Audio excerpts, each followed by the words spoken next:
by for evening colors.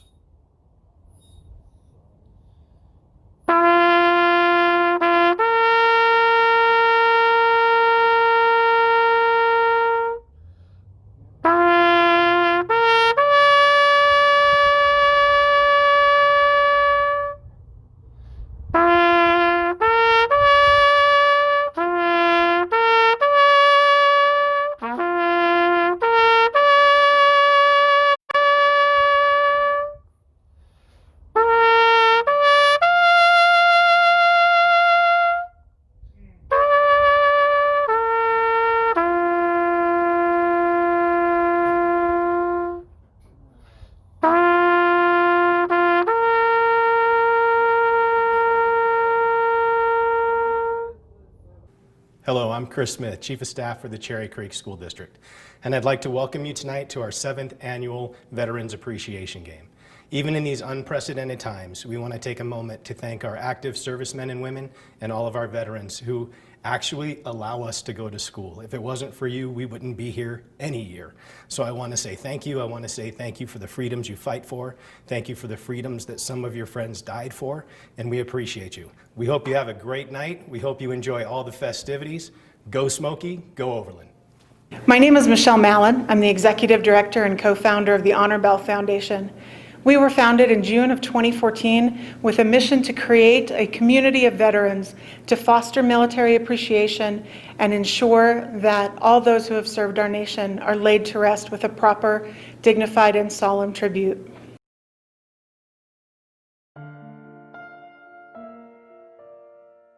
In 2015 alone, nearly 7,000 U.S. veterans were buried without military honors. The Honor Bell Foundation seeks to provide the dignity, honor, and respect that should be afforded to every military veteran. Our goal is to forge an honor bell for all of the 133 national cemeteries throughout our nation. To accomplish this worthy goal, we need your support.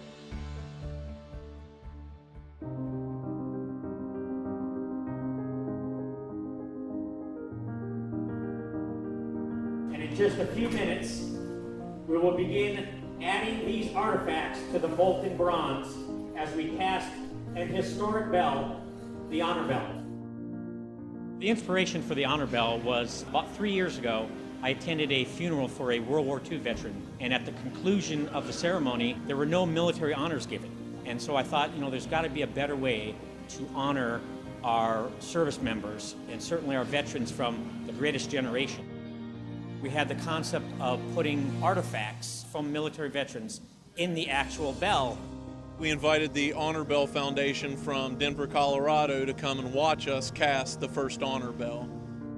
Each state line we stopped, we did a dignified transfer of these artifacts from one motorcycle group to the next, until we've gotten all the way here to Cincinnati and the Verdun Foundry, where we did one final dignified transfer. It was a long journey, but it gave emphasis more to what we were doing and showing that the nation actually appreciated what we were doing. I donated 2 of my husband's artifacts to the bell, his belt buckle from the Coast Guard and his dog tag from the Coast Guard. I just felt that the Coast Guard with the insignia on it was something that was really special. We have artifacts from each major war since World War II. The metal was so hot that it basically just melted those artifacts into the molten metal so that it makes those metals actually a part of the bell. Working with the Verdun Company has just been an incredible experience for us. They've been working as partners with us all along the way, and without them we would never have the success that we have now for the first Honor Bell. It's neat to be able to partner with the Honor Bell Foundation that has this mission to bring one of these bells to every national cemetery. The Honor Bell Foundation, in partnership with Cincinnati's own Verdun Company, has forged the 1,000-pound bronze bell you see in left center field. After the pregame festivities, the Honor Bell will be escorted by the Patriot Guard Riders and Cincinnati Police, who will lead the bell away from the ballpark and begin the 1,192-mile journey to the bell's permanent home at Fort Logan National Cemetery in Denver.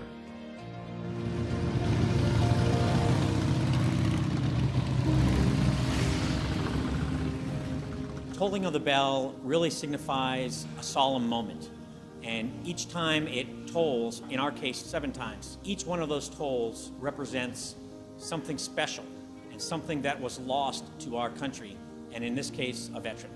The next sound you will hear after the moment of silence that we are about to have will be the first tolling of the honor bell at Fort Logan National Cemetery. These bells will be put all over the country to celebrate these lives of these soldiers that given their life truly for our freedom that we enjoy here in the United States.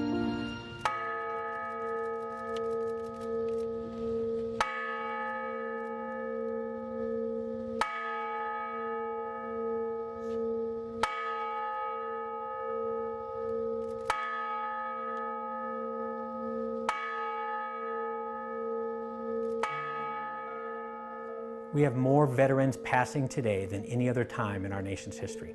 The culmination of those veterans from World War II, the Korean War, the Vietnam War, the Cold War, and of course, our continuing war on terror has put a tremendous strain on our nation's ability to provide military honors. When I look at the bell, I feel very special to know that part of Bob's artifacts are in that bell, have been forged in there. I know that this continues Bob's legacy, and the memory that he has contributed will also help with honoring all of the other veterans. Nearly 900 veterans are passing away each day in our great nation. The Foundation needs your support to continue to honor them. Please help us. Thank you.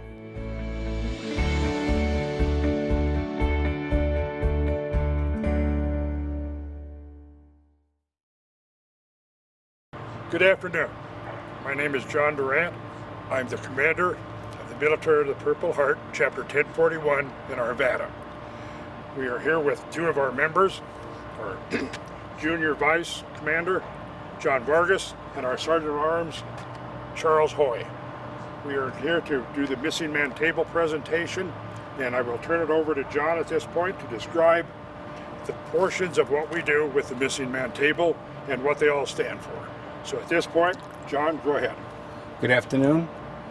The tradition of a separate table in honor of our prisoners of war and missing comrades has been in place since the end of the Vietnam War. The manner in which this table is decorated is full of special symbols to help remind us of our brothers and sisters in arms. The POW table is separate from others and can be set for 1 of 4 place settings to represent each participating service. The table is smaller than others, symbolizing the frailty of one prisoner alone against or her oppressors. The white tablecloth draped over the table represents the purity of their response to our country's call to arms. The empty chair depicts an unknown face representing no specific soldier, sailor, airman, or Marine, but all who are not here with us today. The round table shows our concern for them is never ending. The Bible represents faith in a high power and the pledge of our country, founded as one nation under God. The black napkin stands for the emptiness these warriors have left in their hearts of their families and their friends. A Purple Heart medal can be pinned to the napkin. The single rose reminds us of their families and loved ones.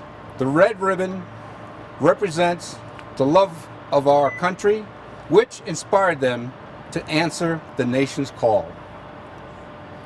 The yellow candle and its ribbon. This symbolizes the everlasting hope for a joyous reunion with those yet accounted for. The slices of lemon on this bread plate remind us of their bitter fate. The salt upon the bread plate represents the tears of their families. The inverted wine glass reminds us that our distinguished comrades cannot be with us to drink a toast or to join us in this festivities this evening. Thank you. My name is Janice Weber. I'm here not only to represent the Quilts of Valor Foundation, but your local Smoky Hill Quilt Group. The Quilts of Valor Foundation started in 2003. The Smoky Hill Quilt Club got involved in 2017, and since then we have given 278 Quilts of Valor in our little group. Just to compare that with, over 250,000 quilts have been distributed nationwide. We ask that you use your Quilt of Valor and not put it away. Make a memory with this quilt. When you feel a little bit down and out, or you feel you need the comforts of your loved ones or your country for that matter, wrap yourself in your quilt. It gives me much, much joy to get pictures of quilts that have been well used, well played with by the grandchildren, well worn with the stories that they're told, to make another one. So please use your quilt. That is the most important thing. Our local chapter here is Smoky Hill Quilt Club. If you want to be a part of this wonderful organization, I would love to have you. If you have a sewing guild or a group that you would like to get a Quilts of Valor project started in your group, please reach out to me. jwebers@msn.com, or if you want to go directly to the foundation website is qovf.org.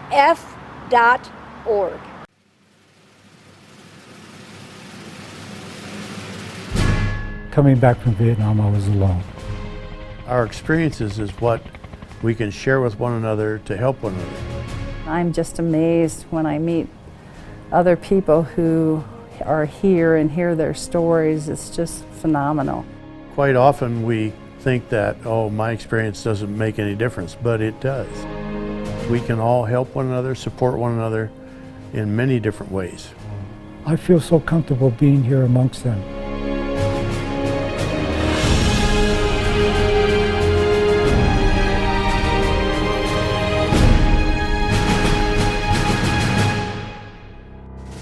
I'm just so proud to be a Vietnam veteran, but now I'm amongst comrades from Vietnam.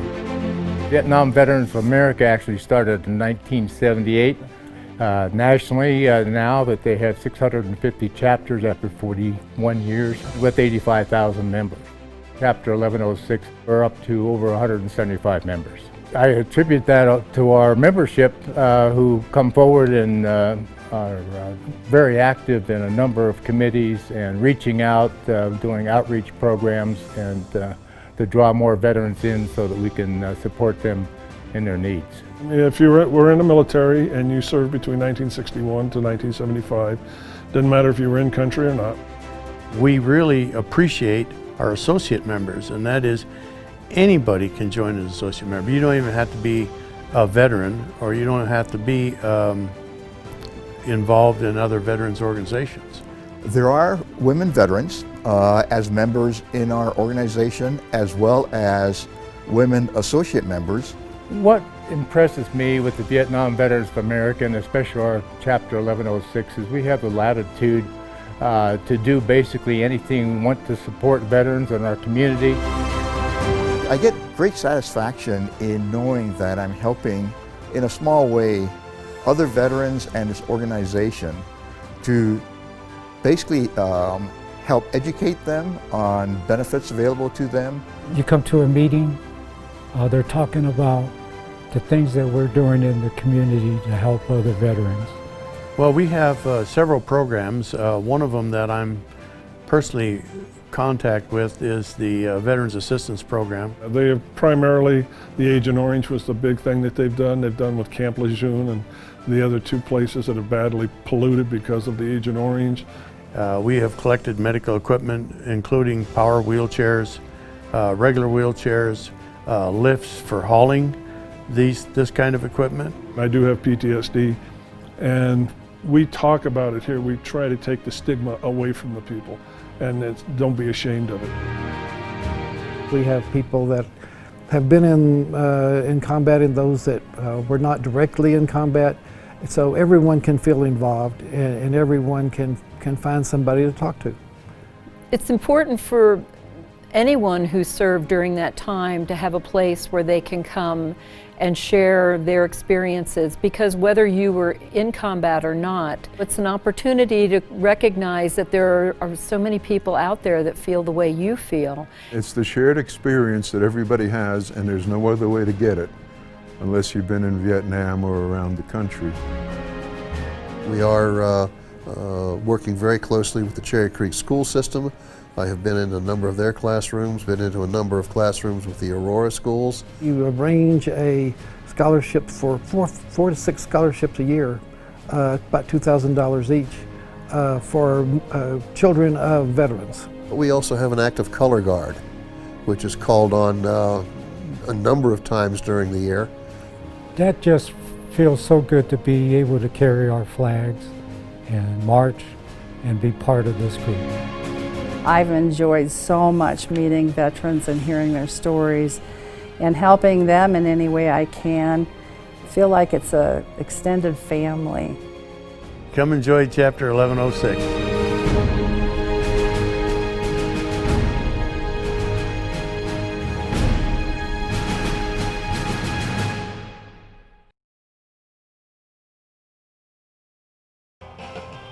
You have our backs.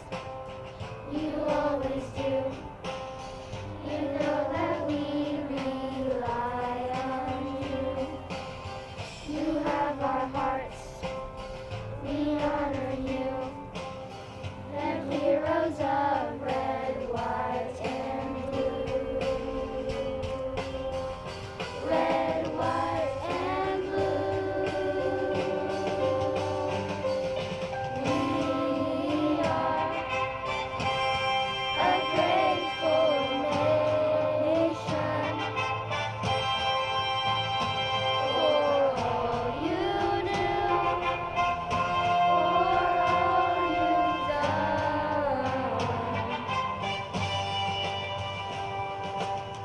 You put yourselves right on the line.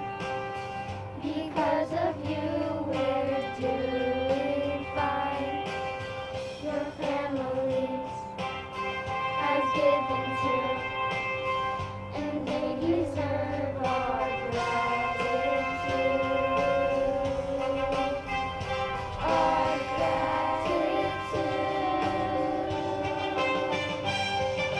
We are a grateful nation for all you do, for all you've done.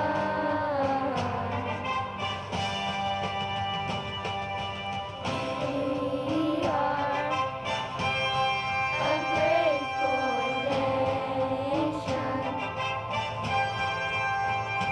for all you do, for all you've done. Give it up for the heroes. Give it up for the heroes. Give it up for the heroes. We are grateful. Give it up for the heroes. Give it up for the heroes. Give it up for the heroes. We are grateful. We are grateful.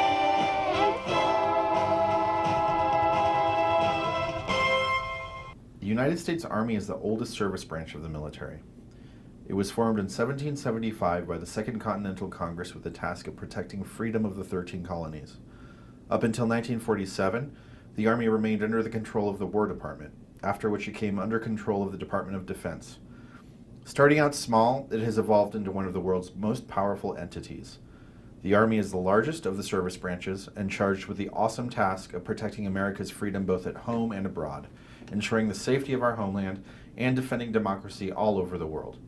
They also have the responsibility of providing support to the other services to help them complete their missions and support civil authorities in times of emergency. The official definition of the Army's purpose is to preserve the peace and security and provide the defense of the United States, the Commonwealths, and possessions in any areas occupied by the United States, support national policies, implement national objectives, overcome any nation's aggressive acts that imperil the peace and security of the United States. Today's Army is a very high-tech, fast-paced, well-oiled machine that has a vast range of opportunities.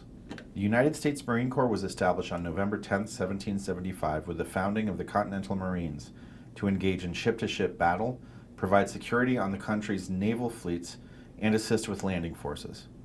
From this point on, the Marines have been known as America's expeditionary forces in readiness. They are the soldier of the sea, who provide forces and detachments to naval ships and shore operations. All Marines are skilled riflemen, regardless of the jobs they perform. Their core values are honor, courage, and commitment. Their mission has always been to protect the lives of our citizens and the interests of the nation. The Marines' purpose, to be the nation's rapid response force in all things, from humanitarian relief efforts to combat operations on all fronts, air, land, and sea. The Marines require great dedication and in return offer rewarding careers. The Navy serves as the naval warfare branch of the United States Armed Services. It is the seaborne branch of the military. The U.S. Navy possesses the world's largest carrier fleet and is larger in terms of fleet tonnage than the next 13 of the world's navies combined. The United States Navy was established on October 13, 1775, by the Continental Congress, creating the Continental Navy. Due to the threat of piracy against American merchant ships, President George Washington passed the Naval Act of 1794, which led to the creation of the United States Navy. The Navy is headed by the Department of the Navy, which is headed by a civilian Secretary of the Navy. However, the Department of the Navy is a division of the Department of Defense, which is headed by the Secretary of Defense. The mission statement of the United States Navy, as stated in the New Recruits Handbook, is to maintain, train, and equip combat-ready naval forces capable of winning wars, deterring aggression, and maintaining freedom of the seas.